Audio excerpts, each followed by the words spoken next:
Hi everyone, welcome to my channel crochet in easy way.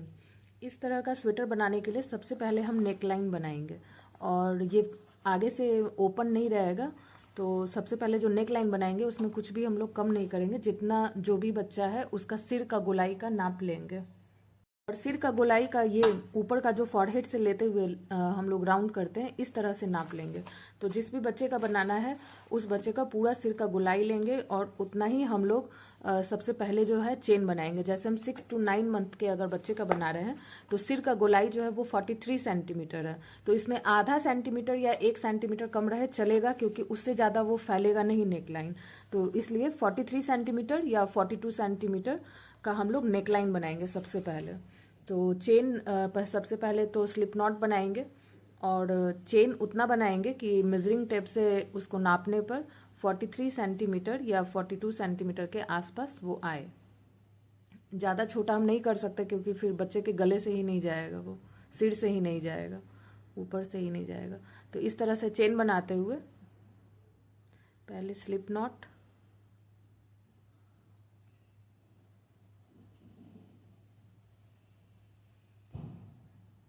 इस तरह से chain बना रहे हैं और इवन नंबर में ही बनाएंगे। और इसमें एक ध्यान देने वाला चीज़ है कि लास्ट में हम लोग इसको जोड़ेंगे, तो उसके लिए क्या करेंगे, कुछ चेन बनाने के बाद 8-10 चेन बनाने के बाद हुक वहाँ से निकाल के और सबसे पहले वाले जो चेन होगा उसमें इंसर्ट करेंगे और फिर यहाँ पर आकर जैसे चेन बना रहे थे उसी तरह से चेन बनाएंगे। जैसे हम 10 चेन बना चुके थे तो 11, 12, 13, 14, 15। ऐसा करने से होता क्या है कि जब लास्ट में हम लोग जोड़ेंगे तो ये वाला चीज़ ट्विस्टेड नहीं रहेगा, ये बिल्कुल इसी तरह से सीधा रहेगा। तो अब जितना चेन बनाना है हमको उतना चेन बना लेंगे। तो टोटल चेन मेरा 84 बना है, 84। और इस तरह से मेजरिंग टेप पे हम लोग नाप कर देखेंगे। अब हमको बनाना था 43 सेंटीमीटर लंबा, तो हम इसको इस तरह से मोड़े हुए हैं 2 फोल्ड में, तो उसका हाफ कर देंगे। तो 43 का हाफ हुआ हमारा 21.5 सेंटीमीटर, लगभग मेरा उतना होना चाहिए। तो यहाँ से इस तरह से नापते हैं तो मेरा 20 हो रहा है और थोड़ा सा स्ट्रेच कर रहे हैं तो 21 को भी क्रॉस कर रहा है, तो इतना हमको चलेगा। ये 21 से थोड़ा सा आगे बढ़ रहा है तो ये हमको चलेगा।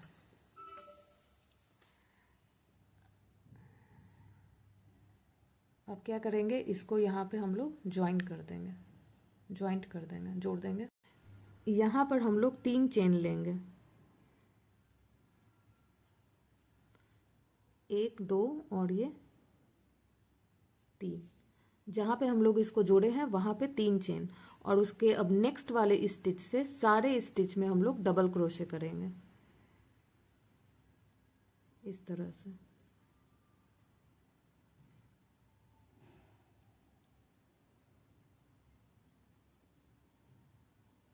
इस तरह से करते हुए जितना भी यहाँ पे चेन बनाए हैं हम लोग सारे में हम लोग डबल क्रोशे कर देंगे।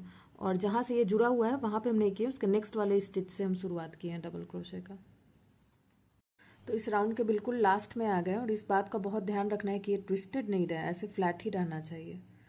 तो डबल क्रोशे करने के टाइम में इस बात का ध्यान रखना है। अब मेरा 83 डबल क्रोशे हो गया है और होना चाहिए। आप जितना भी चेन बनाए हैं उतना ही डबल क्रोशे होना चाहिए। तो मेरा टोटल 83 हो गया है और टोटल हम 84 चेन बनाए थे। तो यहाँ जो हम चेन बनाए हैं उससे जुड़ा हुआ ये वाला नेक्स्ट स्टिच है, ये वाला, यहाँ भी हम डबल क्रोशे कर रहे हैं। तो अब मेरा हो जाएगा 84 डबल क्रोशे। तो जितना भी चेन बना है उतना ही डबल क्रोशे इस राउंड में होना चाहिए, इस तरह से। फिर इसको हम लोग यहाँ पे जो 3 चेन बनाए हैं उसके टॉप वाले चेन में इसको जोड़ देना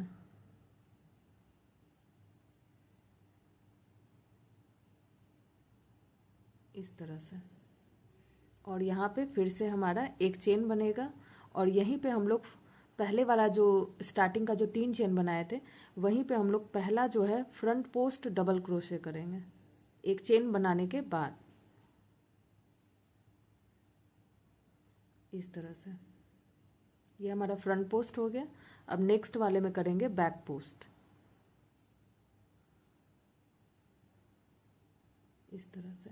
अब हमारा नेकलाइन का जो है वो बॉर्डर बना रहे हैं हम लोग, तो एक फ्रंट और एक बैक, फिर से एक फ्रंट पोस्ट,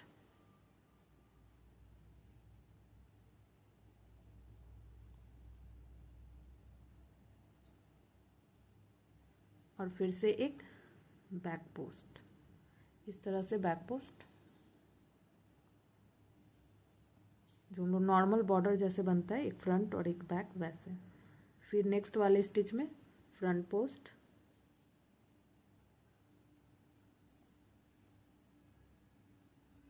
और फिर उसके नेक्स्ट वाले में बैक पोस्ट।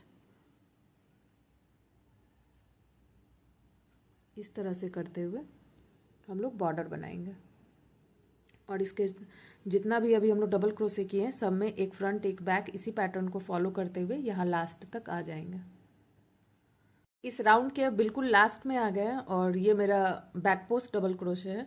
अब यहाँ पे आए तो यहाँ जो हम लोग एक चेन लेकर और फिर फ्रंट पोस्ट डबल क्रोशे किए थे, उसी एक चेन में इसको ज्वाइन करेंगे। यहाँ पे इस तरह से साइड में करके देखेंगे तो ये इसका जो ये टॉप मोस्ट जो ये वाला स्टिच दिख रहा है, यहीं पे हम लोग बिल्कुल टॉप वाले में इसको इस तरह से जोड़ देना, इस तरह से। और इसी जहाँ पे जोड़े हैं उसी वाले में जोड़ने के बाद पहले एक चेन देंगे, फिर उसी में फिर से एक फ्रंट पोस्ट डबल क्रोशे करेंगे।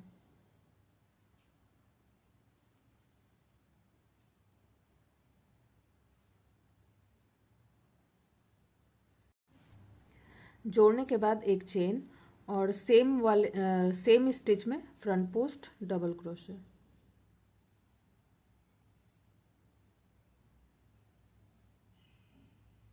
इस तरह से।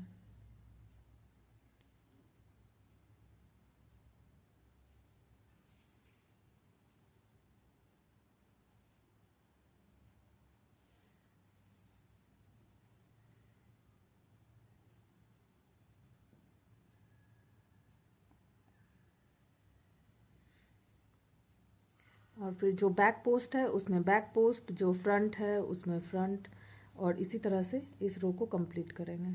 जैसे ये फ्रंट है तो फ्रंट करेंगे,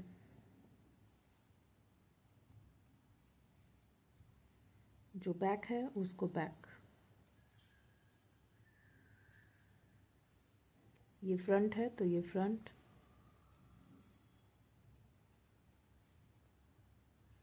और इसी रो को रिपीट करते हुए हम लोग लास्ट यहाँ तक आएंगे। इसके पहले वाले रो के तरह ही फ्रंट पोस्ट में फ्रंट पोस्ट, बैक पोस्ट में बैक पोस्ट, और इसी तरह से रिपीट होता जाएगा।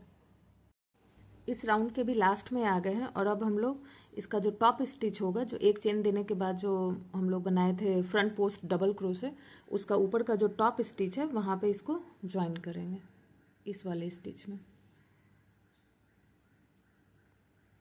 जो सबसे पहला फ्रंट पोस्ट बनाए होंगे एक चेन देकर, उसी में उसके टॉप वाले स्टिच में इस तरह से इसको जोड़ देंगे, एक चेन देंगे और फिर इसी सेम स्टिच में फ्रंट पोस्ट डबल क्रोशे करेंगे। एक स्टिच मेरा यहाँ छूट गया।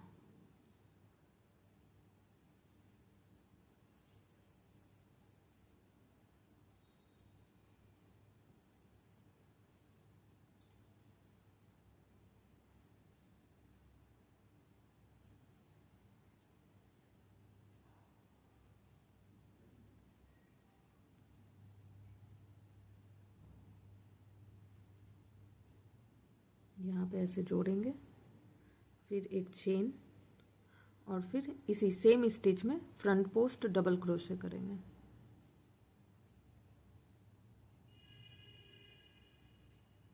इस तरह से। अब जैसे ये फ्रंट पोस्ट किए, एक लाइन, एक लास्ट लाइन हम लोग और करेंगे जो कि बॉर्डर का काम करेगा गले का। जो बैक है वो बैक, जो फ्रंट है वो फ्रंट। ये फ्रंट, जो भी फ्रंट पोस्ट है ठीक इसके पहले वाले रो के तरह ही इसको भी रिपीट करेंगे और ये बॉर्डर का हमारा लास्ट रो होगा। इस तरह से करते हुए बिल्कुल लास्ट यहाँ तक आ जाएंगे। के बिल्कुल लास्ट में आ गए हैं और इसको बिल्कुल पहले राउंड की तरह ही यहाँ पे जोड़ देंगे और यहाँ 3 चेन देंगे। अब हमारा नेक्स्ट राउंड जो है वो कॉर्नर्स बनाने का होगा। तो जैसे कि हम इस वाले को फॉलो कर रहे हैं, तो अब जो जहाँ जब भी हम ये ज्वाइन करेंगे ये मेरे बैक में हम आने देंगे, ताकि ये फ्रंट में रहेगा तो अच्छा नहीं लगेगा, इस वजह से बैक में इसका हम इस ज्वाइंट को रखेंगे। तो यहाँ बैक में हमको 24 डबल क्रोशे करना है, तो ज्वाइंट को हम बिल्कुल बीच में रखेंगे इसके। तो 24 का आधा 12 हुआ, तो हम इस वाले 3 चेन को हम 12वां चेन मानेंगे, यानी यहाँ से हम आगे इस कॉर्नर तक 12 स्टिच और यहाँ से लेके यहाँ तक 12 स्टिच, तो बीच में जोड़ने वाला रखेंगे 24 के बीच वाले में। तो ये हमारा पहला डबल क्रोशे काउंट होगा। और अब अगले जो अगला इस स्टिच को मिला के 12 हम सिंपल डबल क्रोशे करेंगे।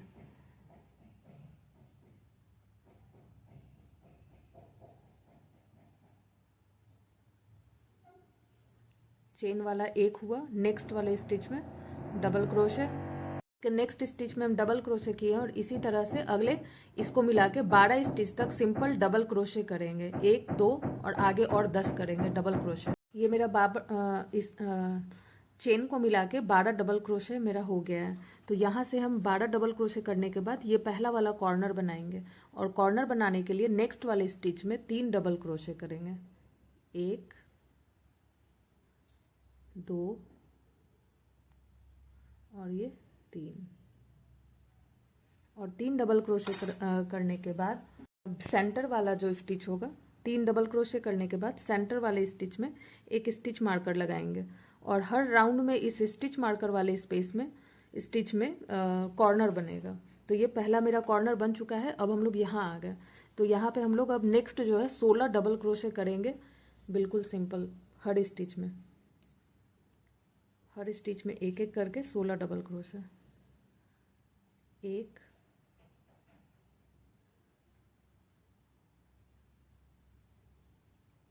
2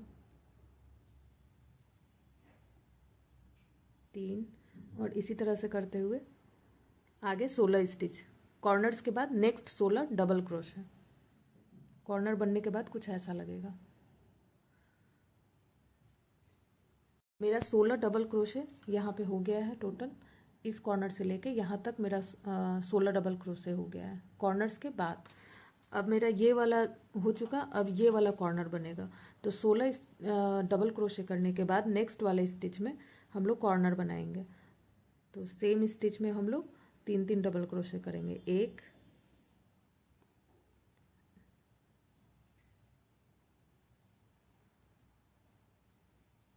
2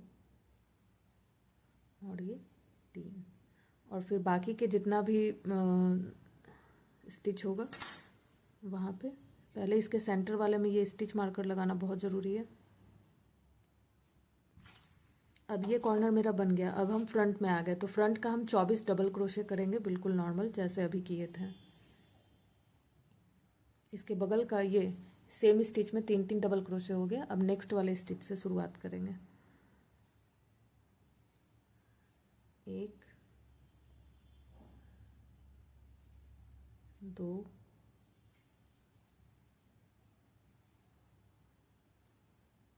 3 4 और इस तरह से करते हुए 24 डबल क्रोशे करेंगे। तो ये मेरा अगला 24 डबल क्रोशे हो गया है। अब ये वाला कॉर्नर बनाने का टाइम है। तो नेक्स्ट वाले स्टिच में कॉर्नर बनाएंगे हम 16 डबल क्रोशे करने के बाद, 24 करने के बाद, 1 2 और ये 3, और सेंटर वाले में एक स्टिच मार्कर लगा देंगे।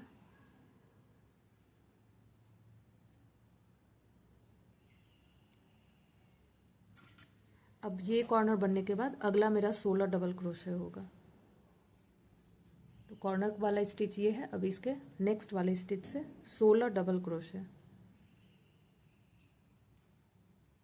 1 2 3 और ये 4, इसी तरह से हम लोग 16 डबल क्रोशे और करें। तो नेक्स्ट मेरा ये 16 डबल क्रोशे हो गया है और अब मेरा ये लास्ट कॉर्नर बनने का टाइम है। तो कॉर्नर के लिए फिर से नेक्स्ट वाली स्टिच में 3 डबल क्रोशे करेंगे। 1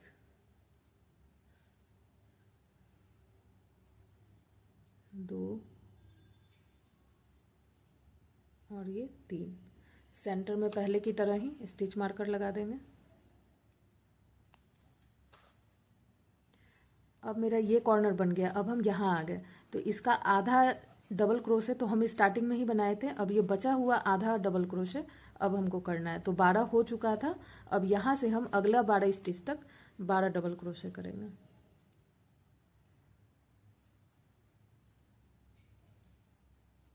1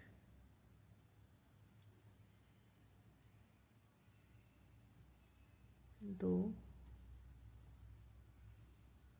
3 4 5 6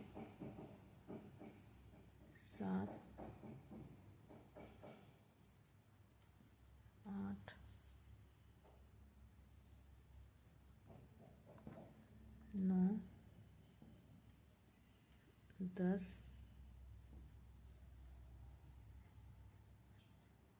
11 और ये 12 और इसके टॉप वाले स्टिच में हम लोग इसको फिर से जोड़ देंगे। इस चेन में नहीं जोड़ना है, इसके डबल क्रोशे जो किए थे उसके टॉप वाले स्टिच में जोड़ना है। डबल चेन इस तरह से करके यहाँ से ऐसे जोड़ देंगे। फिर यहाँ पे 3 चेन डालेंगे और इस तरह से अब अगले स्टिच मार्कर तक सिंपल डबल क्रोशे और फिर जहाँ स्टिच मार्कर लगा है वहाँ पे हमारा नेक्स्ट कॉर्नर बन जाएगा। चेन बनाने के बाद इसका अब अगले स्टिच मार्कर तक डबल क्रोशे करना है। तो सबसे पहले जो चेन बनाए हैं उसके नीचे भी एक स्पेस होगा, वहाँ पे भी डबल क्रोशे करेंगे हम लोग। तो ये हमारा 2 डबल क्रोशे हो गया, एक चेन वाला और एक अभी जो किए वो, तो 2 हो गया।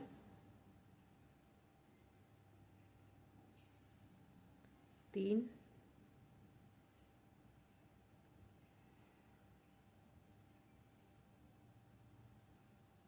और इस तरह से करते हुए इस स्टिच मार्कर के पहले वाले स्टिच तक यानी यहाँ तक हम लोग को डबल क्रोशे करना है।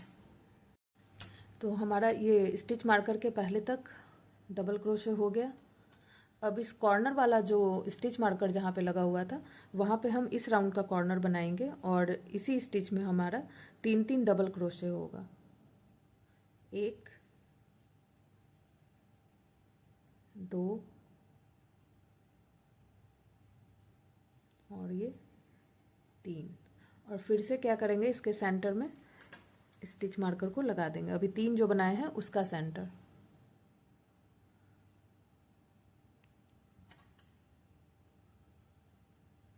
यहाँ अब कॉर्नर बनाने के बाद अब फिर यहाँ से नॉर्मल डबल क्रोशे जैसे करते हैं वैसे ही करते हुए आएंगे और जो स्टिच मार्कर लगा है उसके पहले यहाँ तक डबल क्रोशे करते हुए आएंगे। ठीक इस राउंड की तरह ही यहाँ भी डबल क्रोशे। इस राउंड में भी हम स्टिच मार्कर के पहले तक आ गए हैं और फिर से इस कॉर्नर वाले स्पेस में अगला कॉर्नर बनाएंगे।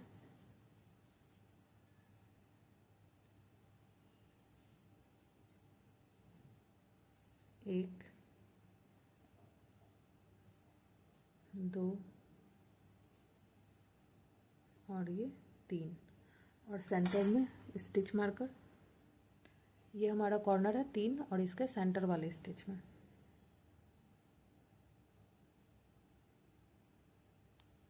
अब इसी चीज़ को फिर हम लोग नेक्स्ट स्टिच से लेकर अगले कॉर्नर के पहले वाले स्टिच तक यानी यहाँ तक डबल क्रोशे करते हुए आएंगे और सारी जगह पे सेम चीज़ रिपीट होगा। कॉर्नर के ऊपर कॉर्नर करते हुए और सिंपल जहाँ पे जगह है वहाँ पे सिंपल डबल क्रोशे करते हुए इसके लास्ट वाले स्टिच तक आएंगे। तो इस राउंड के बिल्कुल लास्ट में अब हम आ गए हैं और इसको भी पहले राउंड की तरह ही जोड़ेंगे। बिल्कुल टॉप स्टिच में। यहाँ पे फिर से हम लोग 3 चेन देंगे और सबसे पहले वाले स्पेस से डबल क्रोशे शुरू करेंगे।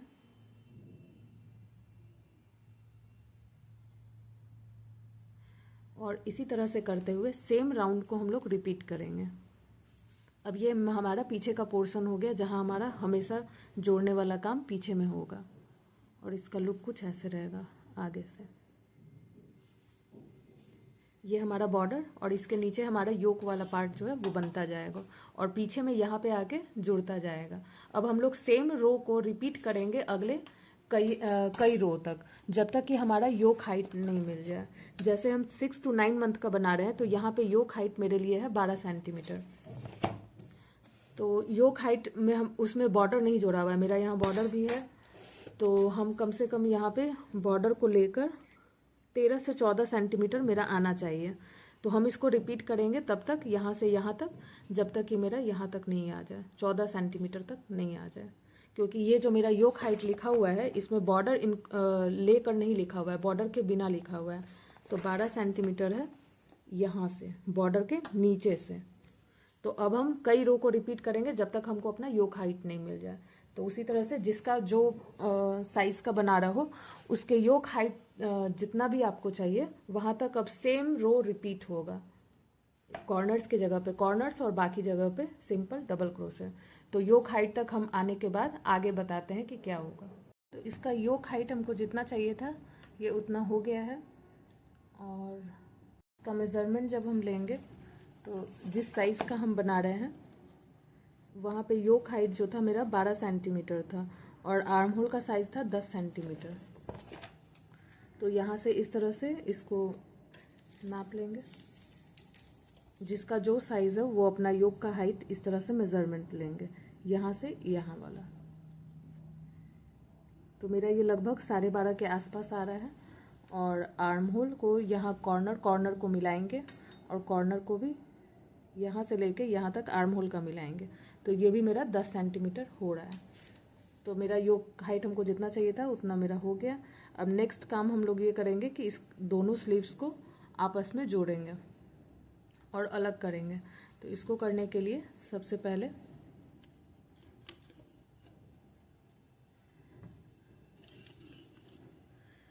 यहाँ पे जो जोड़ दिए थे लास्ट में वो है और एक चेन लिया हुआ है। यहाँ से लेके यहाँ तक हम लोग जैसे नॉर्मल डबल क्रोशे करते हुए आ रहे थे उसी तरह से करते हुए आएंगे। ये मेरा एक चेन लिया हुआ है, 2 और ये 3 चेन। पहले वाले स्पेस में एक डबल क्रोशे और इसी तरह से डबल क्रोशे करते हुए इसके बिल्कुल सेंटर तक आएंगे। जहाँ पे हमारा स्टिच मार्कर लगा हुआ था सेंटर में वहाँ पे आएंगे। हम यहाँ से हटा दिए हैं, लेकिन ये वो वाला जो कॉर्नर है उसका 3 डबल क्रोशे सेम स्टिच में, तो इसके सेंटर तक आएंगे। इसके एक पहले तक डबल क्रोशे करते हुए आएंगे यहाँ से लेके यहाँ तक। तो इसके बिल्कुल लास्ट में हम आ गए, नेक्स्ट कॉर्नर तक आ गए। यहाँ से ये हम यहाँ पे जोड़े और यहाँ से लेके यहाँ तक नेक्स्ट कॉर्नर तक आ गए।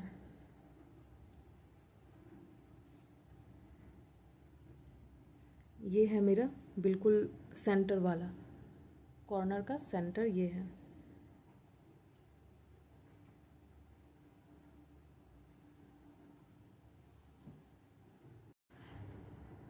नेक्स्ट हमारा ये कॉर्नर का सेंटर वाला स्टिच है। यहाँ भी एक जैसे डबल क्रोशे करते थे वैसे ही किए हैं। अब यहाँ से इसको हमको ऐसे जोड़ना है और ध्यान रखना है कि ट्विस्टेड ना हो, उल्टा साइड ना हो, ये सीधा ही हो, इस बात का ध्यान रखना है। तो इस सेंटर में हम लोग क्रोशे किए और इसका नेक्स्ट कॉर्नर को उठाएंगे यहाँ पे इस तरह से, और इसका भी सेंटर देखेंगे जो कि है ये, इसका सेंटर ये। अब जिस तरह से वहाँ डबल क्रोशे किए थे इस वाले में भी इसके सेंटर में डबल क्रोशे कर देंगे इस तरह से। अब सारे स्टिच में हमारा डबल क्रोशे नॉर्मल होता जाएगा।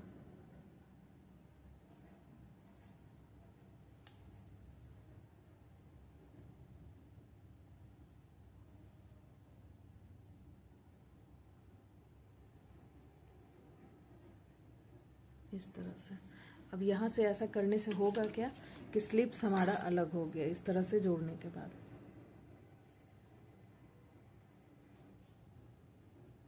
यहाँ से हम लोग चले थे, यहाँ पे स्लिप्स को जोड़े, यहाँ स्लिप्स को जोड़े और सीधे फ्रंट में आ गए। अब फ्रंट में यहाँ से लेके इसके कॉर्नर तक बिल्कुल डबल क्रोशे होते आएगा हर एक स्टिच में। और यहाँ पे इसका लुक कुछ ऐसा रहेगा जुड़ने के बाद।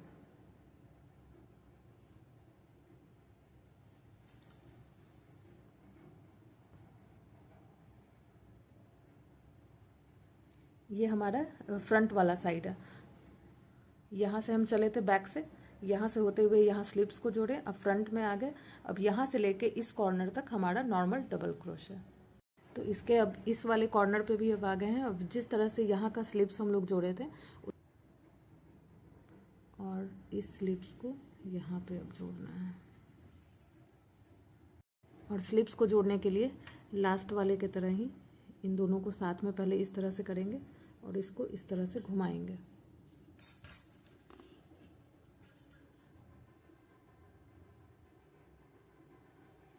और इस वाले के सेंटर में आएंगे। ये 3 हमारा डबल क्रोशे और इसका सेंटर ये। पहले डबल क्रोशे करना है इसलिए धागा हमारे हुक पे होना चाहिए और इसके सेंटर में ले जाएंगे और नॉर्मल जैसे डबल क्रोशे करते हैं वैसे कर देंगे। अब सारे स्टिच में डबल क्रोशे।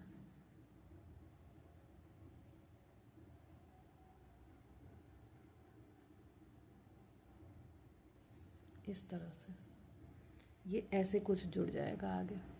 फिलहाल ऐसे है, जब करेंगे तो ये ऐसे हो जाएगा। अब दोनों स्लिप्स हमारा जुड़ गया और इसका लुक कुछ ऐसा है।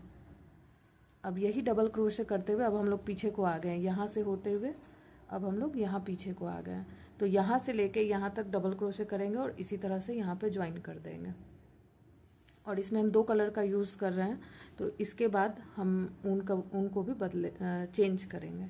तो यहाँ से लेके यहाँ तक आएंगे और जैसे हम लोग पहले जोड़े हैं उसी तरह से यहाँ टॉप स्टिच में जोड़ देंगे। तो ये रो मेरा कंप्लीट हो गया है और इसको हम पहले वाले रो की तरह ही यहाँ पे टॉप स्टिच में जोड़ दिए हैं और एक चेन लेकर यहाँ पे गांठ लगा दिए हैं। अब यहाँ इसके आगे हमको ऊन बदलना है, तो ऊन अब हम बदलेंगे और अब हम शुरुआत यहाँ से करेंगे ताकि जितना भी मेरा जोड़ने वाला काम है अब सेंटर में ना होकर वो साइड में रहे। तो जिसको भी ऊन नहीं बदलना है वो आगे कंटिन्यू भी कर सकते हैं, नहीं तो यहाँ से इसी तरह से कट कर दे। अगर सेम ऊन से भी करना है तो भी यहाँ से कट करके अगर यहाँ पे जोड़ेंगे तो ज़्यादा बेहतर रहेगा, क्योंकि जुड़ा हुआ सारा चीज़ एक किनारे में आ जाएगा, वो पीछे में बीच में नहीं रहेगा, तो किनारे में आ जाएगा। तो यहाँ आएंगे, यहाँ पे कुछ ऐसे रहेगा ये डबल क्रोशे। इसका सेंटर जो है वहाँ ले जाएंगे हुक को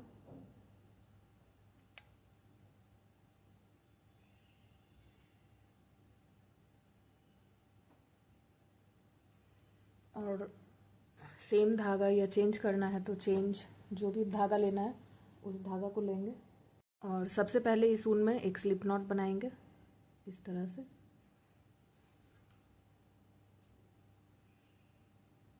और यहाँ पे थोड़ा सा टाइट कर देंगे। अब इस वाले रो में सारा हमारा सिंगल क्रोशे चलेगा, तो पहले एक चेन बना के इसको यहाँ पे लॉक करेंगे, फिर सेम स्टिच में एक सिंगल क्रोशे करेंगे इस तरह से।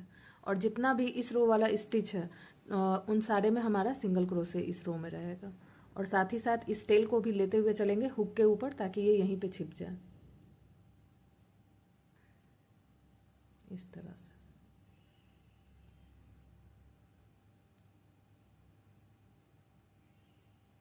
इस तरह से सिंगल क्रोशे करते हुए सारे स्टिच में आगे का सारा स्टिच, फिर घूमकर यहाँ का सारा स्टिच, सारे जगह हमारा सिंगल क्रोशे होगा। जब हम लोग इस ज्वाइंट पर आएंगे, इस ज्वाइंट पे भी नॉर्मल सिंगल क्रोशे करते हुए इसको छुपा देंगे, टेल को छुपा देंगे यहाँ पर।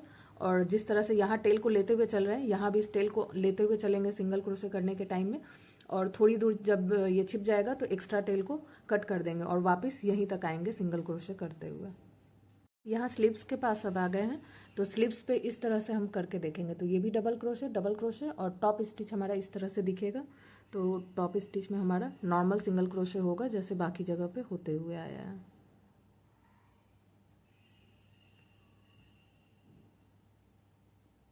इस तरह से करते हुए यहाँ पे भी स्लीव्स के पास भी इस तरह से हो जाएगा, और चारों तरफ से करते हुए वापस यहाँ पे हम लोग जोड़ेंगे टॉप स्टिच में। इसके लास्ट में बिल्कुल आ गए हैं, और इसके टॉप स्टिच में हम लोग जोड़ देंगे। यहाँ पे इस चेन में नहीं जोड़ना है, यहाँ टॉप स्टिच में, जैसे हम लोग इसके पहले के रो में करते हुए आए हैं, इस तरह से। अब हमारा एक राउंड जो है और अभी डबल क्रोशे का होगा, तो यहाँ पे 2 चेन लिए और उसके बगल वाले स्टिच से अब डबल क्रोशे करना शुरू करेंगे। नेक्स्ट स्टिच में डबल क्रोशे, और सारे स्टिच में इसी तरह से डबल क्रोशे करते हुए आएंगे। डबल क्रोशे करते हुए वापस यहीं पे आएंगे और लास्ट स्टिच में करके इसके टॉप स्टिच में ज्वाइन करेंगे जैसे पहले के राउंड में करते हुए आए थे। इस रो के बिल्कुल लास्ट में आ गए हैं, और इसका लास्ट स्टिच में हम लोग डबल क्रोशे कर दिए, और चेन जिस तरह से चेन स्टिच इस साइड से जुड़ा है उसी तरह से यहाँ भी एक थोड़ा सा स्पेस दिखता है, उन दोनों में हम कुछ नहीं किए हैं, और टॉप स्टिच में इसके जोड़ देंगे।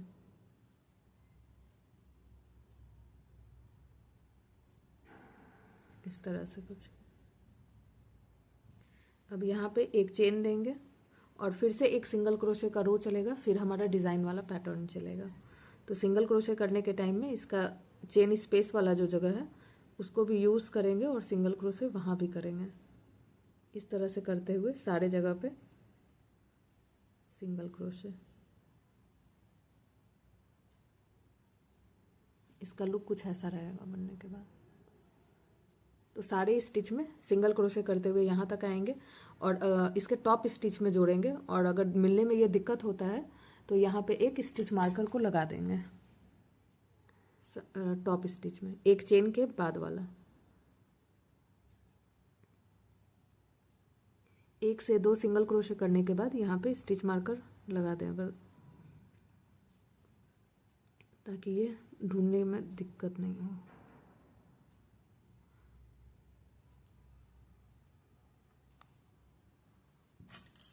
और इस तरह से सारा सिंगल क्रोशे करते हुए यहाँ तक आएंगे और इसके इस टॉप स्टिच में ज्वाइन कर देंगे। इसके बिल्कुल लास्ट वाले स्टिच में हम आ गए हैं। यहाँ पे सिंगल क्रोशे हो गया, और ये चेन हमारा एक चेन लिया हुआ पहले का, उससे जुड़ा हुआ यहाँ पे एक छोटा सा स्पेस यहाँ पे दिखेगा, चेन जहाँ से जुड़ा हुआ होगा ये वाला स्पेस, यहाँ पे कुछ नहीं करना है।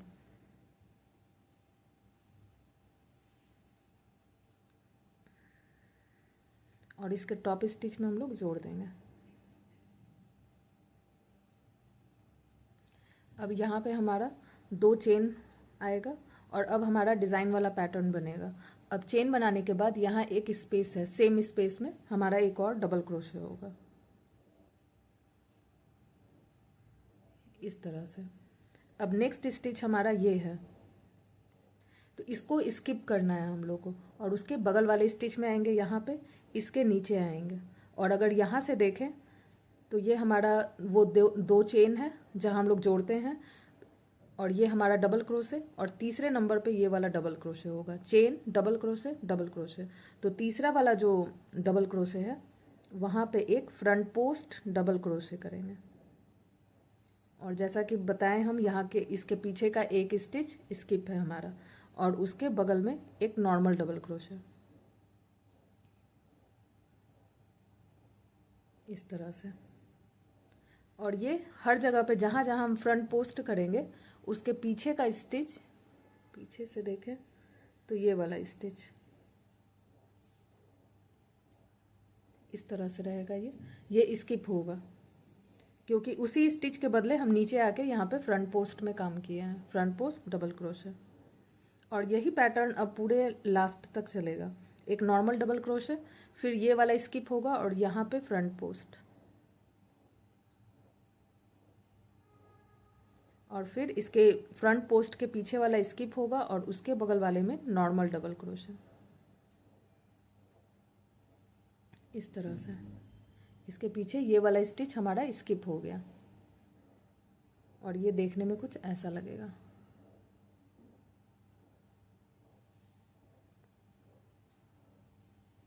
और ध्यान रखना है ये बनाने के वक्त कि थोड़ी थोड़ी दूर पे बनाने के बाद इसको एक बार चेक जरूर करना है, नहीं तो अगर कहीं पास में दोनों फ्रंट पोस्ट दोनों एक दूसरे के साथ ना हो जाए, ये गैप होना चाहिए। यहाँ फ्रंट पोस्ट है तो इसमें नहीं है, यहाँ फ्रंट पोस्ट है, तो इसी तरह से यहाँ फ्रंट पोस्ट नहीं होगा, यहाँ होगा।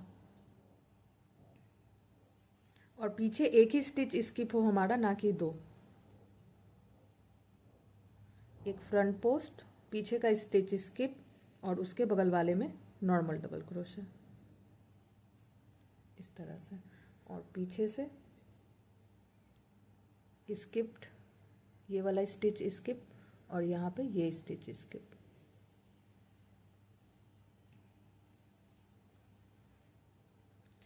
अब यहाँ हमारा फ्रंट पोस्ट हुआ है तो ये स्किप हो जाएगा और यहाँ पे फ्रंट पोस्ट।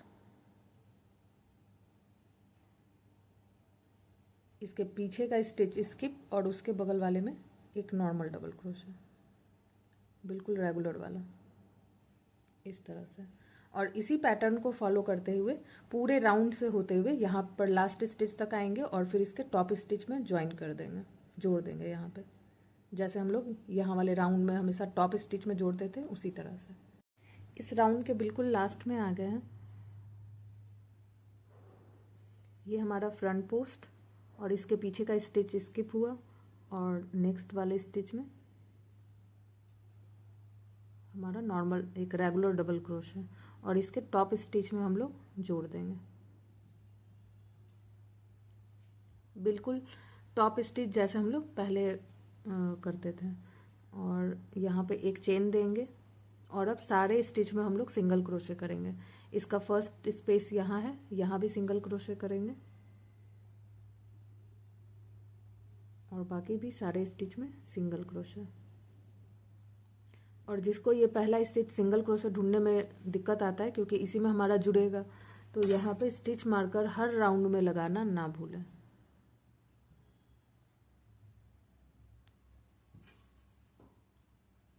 और इसी तरह से सिंगल क्रोशे करते हुए सारे राउंड में आ जाएंगे यहाँ तक। इसका लुक कुछ ऐसे रहेगा।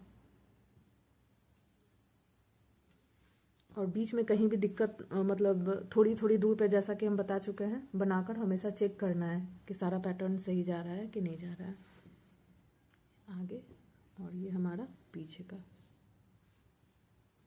इस राउंड के बिल्कुल लास्ट में आ गए हैं। एक लास्ट वाला स्टिच बचा हुआ है, यहाँ सिंगल क्रोशे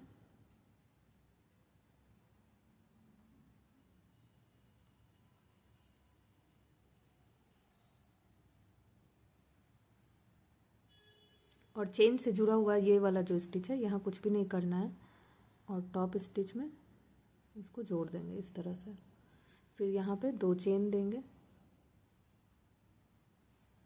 अब यहाँ पे हम लोग को देखना है कि क्या करना है, तो यहाँ पे हम लोग बिल्कुल जो चेन से जुड़ा हुआ जो स्टिच रहता है वहाँ पे हम लोग डबल क्रोशे करते थे। तो इस राउंड में क्या करेंगे, यहाँ इसके नीचे आएंगे और इसमें फ्रंट पोस्ट करेंगे, क्योंकि जितना भी हमारा पिछले रो में एक रेगुलर डबल क्रोशे हुआ था, इस राउंड में उन सारे में हमारा फ्रंट पोस्ट डबल क्रोशे होगा। तो ये वाला स्टिच जहाँ हम लोग चेन से जुड़े हुए वाले स्टिच में एक और डबल क्रोशे करते थे, तो वहाँ ना करके उसके नीचे आएंगे और जस्ट उसके नीचे वाले में एक फ्रंट पोस्ट डबल क्रोशे करेंगे। और जो चेन से बिल्कुल जुड़ा हुआ स्टिच था उसके बदले हम यहाँ कर दिए, इसलिए वहाँ नहीं करेंगे। और इसके बगल वाले स्टिच में एक नॉर्मल रेगुलर वाला डबल क्रोशे और बिल्कुल जो पिछले राउंड का ये रेगुलर वाला डबल क्रोशे है, यहाँ पे फ्रंट पोस्ट डबल क्रोशे, बगल वाले स्टिच में रेगुलर डबल क्रोशे। और इस बार फिर से जहाँ जहाँ फ्रंट पोस्ट होगा उसके पीछे का स्टिच जो है वो स्किप होता रहेगा। जैसे कि इसका फ्रंट पोस्ट ये है, इसके पीछे ऐसे करके देखेंगे तो ये वाला स्टिच हमारा स्किप हो गया है। और ये हमारा पहला वाला है, ये चेन है, चेन से जुड़ा हुआ ये स्पेस है, ये हमारा स्किप हो गया और इसके बदले हम सबसे पहले वाले रेगुलर डबल क्रोशे में फ्रंट पोस्ट किए हैं, ये वाला। तो अब यही पैटर्न हमारा आगे भी चलते रहेगा। अब यहाँ रेगुलर हमारा एक डबल क्रोशे हुआ है, तो ये अब इसमें होगा, ये हमारा रेगुलर वाला पिछले रो का डबल क्रोशे है, इसमें हमारा फ्रंट पोस्ट हो जाएगा। बगल वाले स्टिच में एक रेगुलर डबल क्रोशे, फिर इस वाले में ये हमारा रेगुलर वाला डबल क्रोशे है जिसमें कि एक फ्रंट पोस्ट, बगल वाले में एक रेगुलर डबल क्रोशे, इस तरह से। ये डिज़ाइन कुछ ऐसे आएगा। अभी भी नहीं अच्छे से दिख रहा, ये सही है। तो इस तरह से ये पैटर्न फॉलो हो करते हुए हम सारा लास्ट आते हुए यहाँ तक आना है हम लोग को। और बिल्कुल ध्यान से बनाना है, थोड़ी थोड़ी दूर पे जाना है, फिर चेक करना है कि सारा मेरा पैटर्न सही जा रहा है कि नहीं। 2 डबल क्रोशे, उसके बीच में एक रेगुलर वाला डबल क्रोशे, फ्रंट पोस्ट और एक रेगुलर वाला डबल क्रोशे, फ्रंट पोस्ट और बीच में रेगुलर डबल क्रोशे। यही पैटर्न फॉलो करते हुए यहाँ तक आना है। ये 2 लाइन बनने के बाद इसका लुक है, और ये सामने से तो बहुत सुंदर लग रहा है।